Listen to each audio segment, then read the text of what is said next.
में जानकारियां मुझे मिली, और आप अगर ये जानकारियां देखना चाहें तो मेरे पास ऐसे 4 फोटोग्राफ हैं जो पंडित नेहरू की धज्जियां उड़ा सकते हैं इस देश में। उनमें से 2 फोटोग्राफ तो अभी छप चुके हैं। आपने अगर 15 अगस्त 1997 की इंडिया टुडे पढ़ी हो, और नहीं पढ़ी हो तो जरूर खरीद लीजिए कहीं से मिल जाए तो। उस 15 अगस्त 1997 की इंडिया टुडे में पंडित नेहरू के 2 फोटोग्राफ छपे हैं, और उन दोनों फोटोग्राफ को देखने के बाद किसी भी शर्मदार आदमी की आंखें शर्म से नीचे झुक जाएंगी। वो उस आदमी के वो दृश्य हैं उसमें। कोई भी शर्मदार आदमी ये मानने को तैयार नहीं होगा कि यह हिंदुस्तान का पहला प्रधानमंत्री था। इसलिए कांग्रेस में पंडित नेहरू को कोई पसंद नहीं करता था, लेकिन पंडित नेहरू को सबसे ज्यादा पसंद करते थे अंग्रेज और लॉर्ड माउंटबेटन। लॉर्ड माउंटबेटन को तो बाकायदा भेजा गया था पंडित नेहरू को फंसाने के लिए, और पंडित नेहरू उसमें फंसे थे।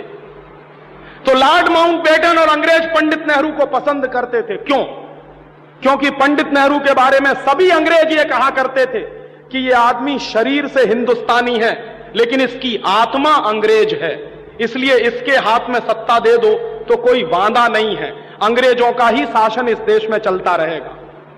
इसलिए अंग्रेज पंडित नेहरू को पसंद करते थे, और अंग्रेज चूंकि पंडित नेहरू को पसंद करते थे तो बाकायदा पंडित नेहरू की छवि अखबारों में बनाई गई थी मीडिया हाइप के आधार पर। इस देश के जननेता नहीं थे वो। जननेता होते तो क्यों 14 वोट सरदार पटेल के पक्ष में पड़े और क्यों एक ही वोट पंडित नेहरू के पक्ष में पड़ा?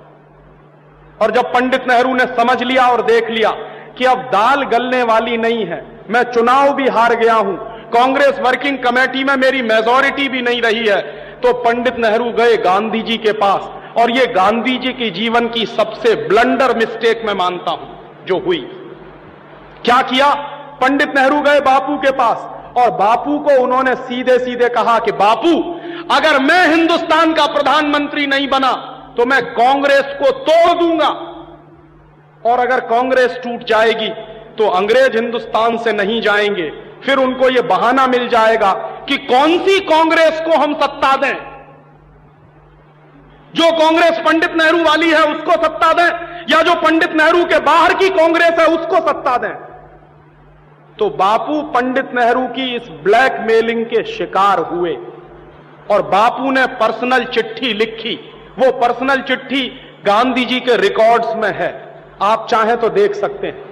गांधी वांग्मय के 100 अंक हैं जो भारत सरकार ने छापे, और गांधी वांग्मय के 100 अंकों के जो लास्ट फेज के अंक हैं उनके आधार पर एक किताब छपी है जिसका नाम है पूर्ण आहुति, और प्यारे लाल जी ने वो किताब लिखी है। प्यारे लाल जी गांधी जी के सेक्रेटरी हुआ करते थे, तो प्यारे लाल जी ने पूर्ण आहुति में वो चिट्ठी छापी है जो गांधी जी ने पटेल को लिखी थी। क्या चिट्ठी है?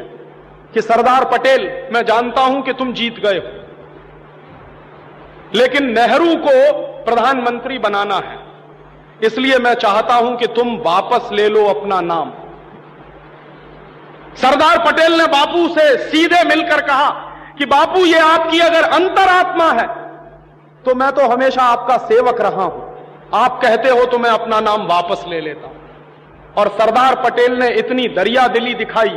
गांधी जी ने उनसे यही कहा था कि नेहरू इस समय सत्ता के मद में अंधा हो गया है और कांग्रेस को तोड़ने की बात कर रहा है, और अगर इस समय कांग्रेस टूट गई तो अंग्रेज जाएंगे नहीं, उनको बहाना मिल जाएगा कि हिंदुस्तान में हम कौन सी कांग्रेस को सत्ता सौंपें, कौन सी कांग्रेस को ना दें। इसलिए अंग्रेजों को यह बहाना ना मिलने पाए, कांग्रेस ना टूटने पाए, तो मैं तुमसे अनुरोध कर रहा हूं कि तुम तुम्हारा नाम वापस ले लो। तब सरदार पटेल ने अपना नाम वापस लिया, और इस तरह पंडित नेहरू हिंदुस्तान के प्रधानमंत्री बने। किस तरह की चालबाजी से हिंदुस्तान का पहला प्रधानमंत्री अपने पद तक पहुंचा, आप सोचिए जरा। इससे कम चालबाजियां आज चलती हैं क्या कांग्रेस में? ऐसी ही चालबाजियां तो आज चलती हैं कांग्रेस में। यह कांग्रेस का चरित्र है, चालबाजियां करने का कांग्रेस का चरित्र है। और उसी चरित्र में से यह पार्टी निकली है। और इसलिए इस पार्टी को अपने सत्यानाश और दुर्दिन देखने पड़ रहे हैं हिंदुस्तान में। यह वही पार्टी है जो 1885 में बनी थी, और इस पार्टी के बनने का इतिहास भी गजब का है।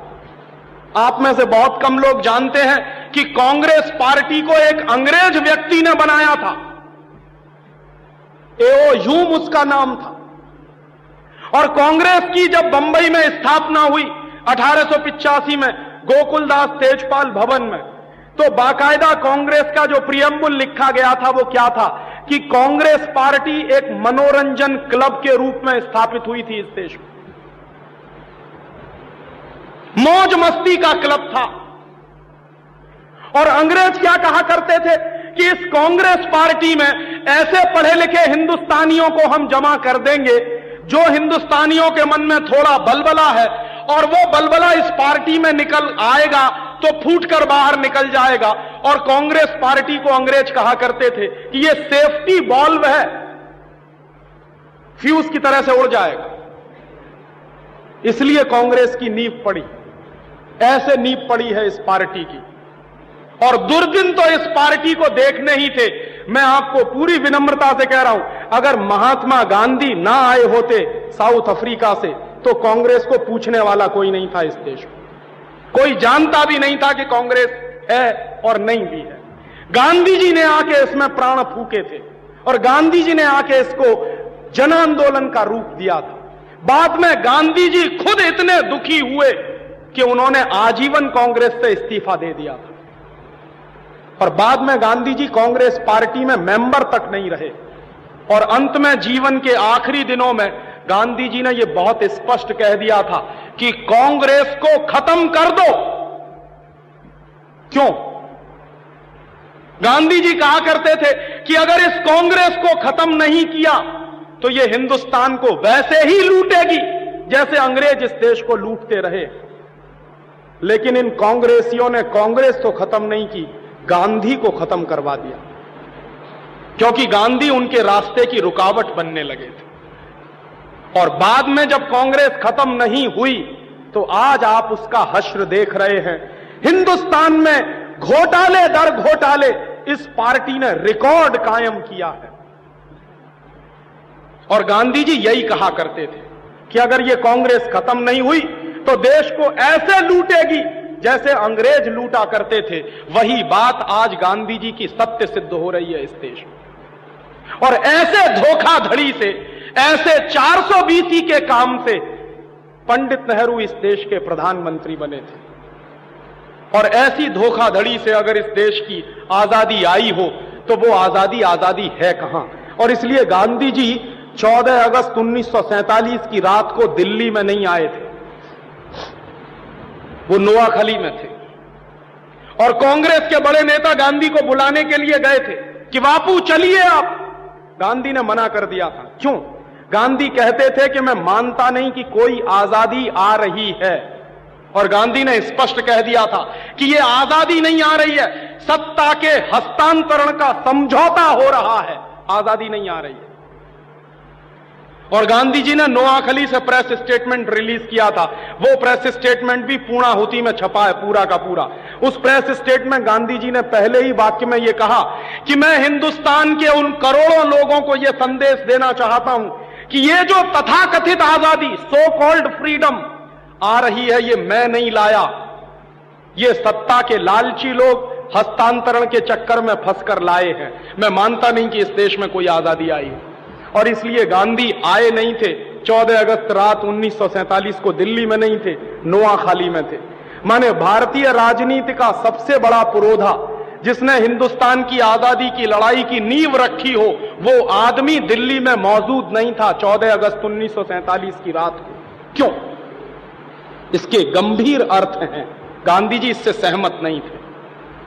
और 14 अगस्त 1947 की रात को जो कुछ हुआ है, 14 अगस्त 1947 की रात को जो कुछ हुआ है वो आजादी नहीं आई। ट्रांसफर ऑफ पावर का एग्रीमेंट साइन हुआ था पंडित नेहरू और लॉर्ड माउंटबेटन के बीच में। ट्रांसफर ऑफ पावर का एग्रीमेंट और इंडिपेंडेंस ये दो अलग चीजें हैं।